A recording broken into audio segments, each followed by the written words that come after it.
Aujourd'hui, ouvre donc la plateforme Parcoursup, ce qui est une étape importante pour certains parents d'élèves. C'est un peu de sueur, un peu de transpiration. Je regarde Erwan.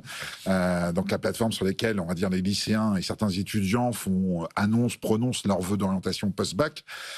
On vient de décrire là, quand même un monde où les enjeux sont importants et le sujet est vraiment important. Et en France, c'est ça, le décrochage éducatif dont vous parliez, Erwan, qui est catastrophique. Qui est catastrophique.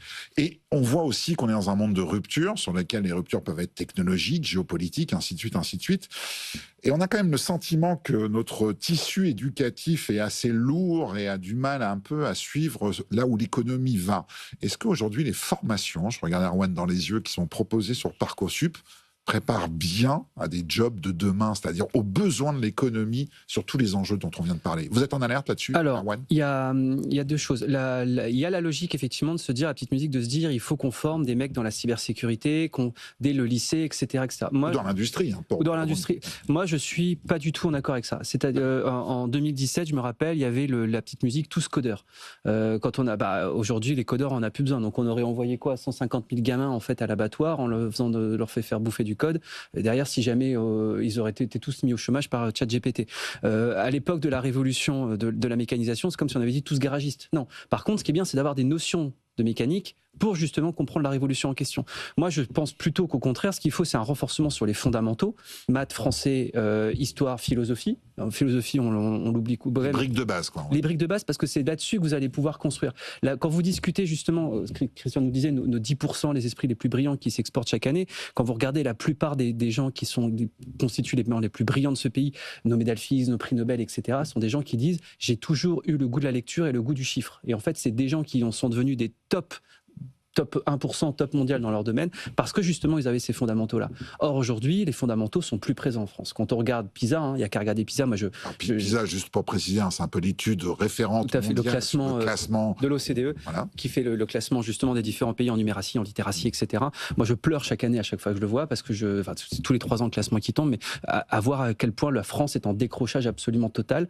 Donc, en mémoire, Patrick, ça, c'est ça par cœur, on doit être 25 ou 27e sur 40, c'est à peu près ça. Le pire, c'est Teams. C'est l'enquête qui la dernière est sortie en 2023 sur le niveau en sciences et en maths, et qui est faite au CM2 et en 4e. Il y a 4% des enfants français qui ont un niveau avancé en maths. Avancé, ouais. C'est 10% pour la moyenne de l'OCDE et c'est 40% à Singapour ou en Corée. Et donc, on était à 20% il y a 15 ans, non ? Oui, et il y a un effondrement absolu du niveau scientifique des Français. Et alors, il ne faut pas de codeur, mais il faut savoir des maths, quoi, pour survivre dans le monde du futur. Bases, les fondamentaux. Et les jeunes Français ne savent plus faire de maths, quoi. Il y a une ultra minorité de Français qui est à l'aise de jeunes Français qui est à l'aise avec les maths, quoi. Je reviens, Erwan, le décrochage qui est palpable depuis plusieurs années. Sur ce point, il y a 40% des Français qui ont un problème avec les règles de 3. Hein. Oui, non, on va dire sur ce socle. Il y en a 577, non, mais le constat d'Erwan est intéressant, c'est-à-dire que là où il y a des appels à la spécialisation, parfois un peu à la transversalité, qui est tout un autre enjeu et tout ça, c'est qu'Erwan dit, aujourd'hui, en fait, il faut revenir aux briques, à la base. Quand on regarde aussi un peu les chiffres de l'OCDE, la côté emploi, il y a quelque chose qui me marque, c'est quand on s'aperçoit que 19% des travailleurs en France sont surqualifiés par rapport au job qu'ils ont. Et peut-être pire encore, ou qui raconte un peu le monde dans lequel on est, c'est que 38% des travailleurs aujourd'hui exercent sur un métier pour lequel ils n'ont pas été formés. C'est-à-dire quand même que, quelle que soit la qualité ou la faiblesse de l'offre, il y a quand même un désaccord dans la tuyauterie entre ce qu'on forme et ce qui a besoin réel. Mais ça, c'est le péché des années 80. On a décidé de mettre en avant des objectifs quantitatifs, notamment d'une classe d'âge qui obtient le baccalauréat et qui après obtient une licence, etc. On a eu comme François Hollande qui s'est fait lire en disant 50% d'une classe d'âge aura une licence, ce qui n'a aucun, ça n'a aucune, c'est pas du tout stratégique, ça n'a aucun intérêt. De l'autre côté, quand on regarde les chiffres, par exemple depuis 1980, les effectifs dans le supérieur ont bondi de 108%, les effectifs dans les filières professionnelles ont baissé de 18%. Là, on recoupe avec la désindustrialisation, on redécoupe avec tout ça. Donc le problème, effectivement, c'est qu'on a eu un culte du diplôme qui a fait qu'il fallait absolument aller à l'université. On a baissé donc du coup le niveau de l'université, en tout cas le niveau à la fois d'exigence pour pouvoir y rentrer, pour pouvoir du coup délivrer un maximum de diplômes. Et aujourd'hui, on se retrouve effectivement le marché du travail sous l'effet d'une croissance qui était extrêmement faible, n'a pas pu créer des emplois à très forte valeur ajoutée, donc du coup absorber des gens qui étaient très qualifiés sur des emplois moyennement qualifiés. Les gens qui étaient moyennement qualifiés sont partis sur des emplois peu qualifiés. Les gens qui étaient peu qualifiés se retrouvaient au chômage. Tout un décalage dans la pyramide. Ben voilà. Et quand vous regardez aujourd'hui le taux de chômage des non qualifiés, on est à 18%. Le taux de chômage des très qualifiés, on est à 3%. Pas parce qu'on a des emplois qui sont extrêmement qualifiés, mais parce que notre structure économique, sous l'effet d'un manque de croissance, n'a pas su justement s'adapter. Et donc, du coup, aujourd'hui, on a mis tous les mecs qui n'ont pas eu de qualification au chômage. Et quand on voit qu'on a 150 000 gamins qui sortent chaque année du système sans aucun diplôme, on continue à alimenter la pompe. Okay. Christian, vous commentiez tout à l'heure sur la fuite des cerveaux, on va l'appeler comme ça, le fait qu'aujourd'hui, une partie, pas tous, mais une partie... 10% des jeunes les plus qualifiés partent à l'étranger pour chercher des opportunités. Pour vous, c'est un symbole qui raconte quoi? C'est-à-dire, c'est quoi? C'est que... Non, mais on ne croit plus en la France, le reste du monde est plus sexy que la France et l'Europe, ça raconte ça, aujourd'hui? Alors, franchement, aujourd'hui... moi, j'aime mon pays, hein, j'adore la France, je pense que c'est un pays qui a des capacités hors normes. Erwan évoquait tout à l'heure les moines soldats dans les entreprises qui, en dépit des gifles perpétuelles, droits sociaux, impôts, réglementations, continuent de produire. Donc c'est un pays assez remarquable. Je rappelle à ce titre, ça peut sembler complètement éloigné, c'est souvent des erreurs stratégiques qui mettent la France à genoux.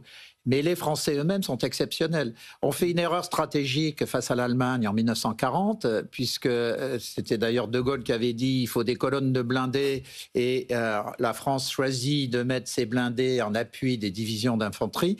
Le problème, c'est que quand la guerre débute, les fantassins se trouvent face à des chars. Donc c'est une erreur de stratégie, c'est la même erreur qu'on fait sur le budget aujourd'hui.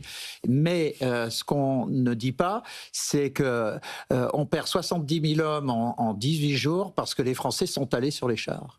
Donc on a des Français exceptionnels. Le problème, c'est les chefs. On voit la nullité des chefs de l'Assemblée nationale. On voit aussi que les décisions qui sont prises sur l'orientation générale du pays, ces décisions ne sont pas bonnes. Mais la France en tant que telle, c'est un pays sublime, c'est un pays qui... Donc c'est pas parce que la France serait un pays voué aux gémonies, voué à la décadence que les gens partent.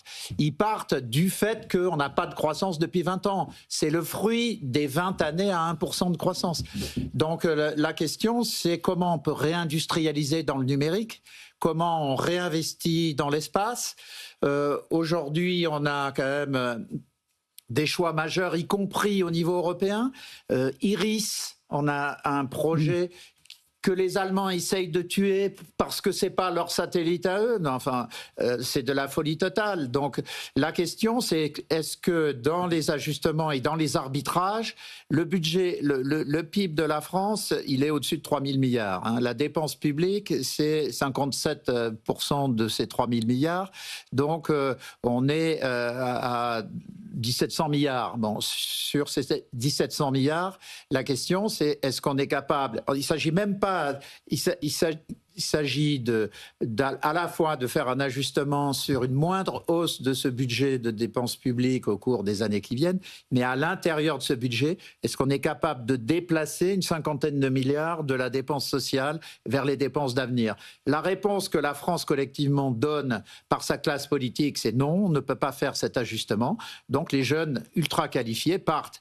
Mais si demain on montre notre capacité à faire ces ajustements, je pense que non seulement ils pourraient revenir, mais qu'on attirera des jeunes qui sont formés dans le monde entier, qui seront heureux de venir travailler dans un pays merveilleux.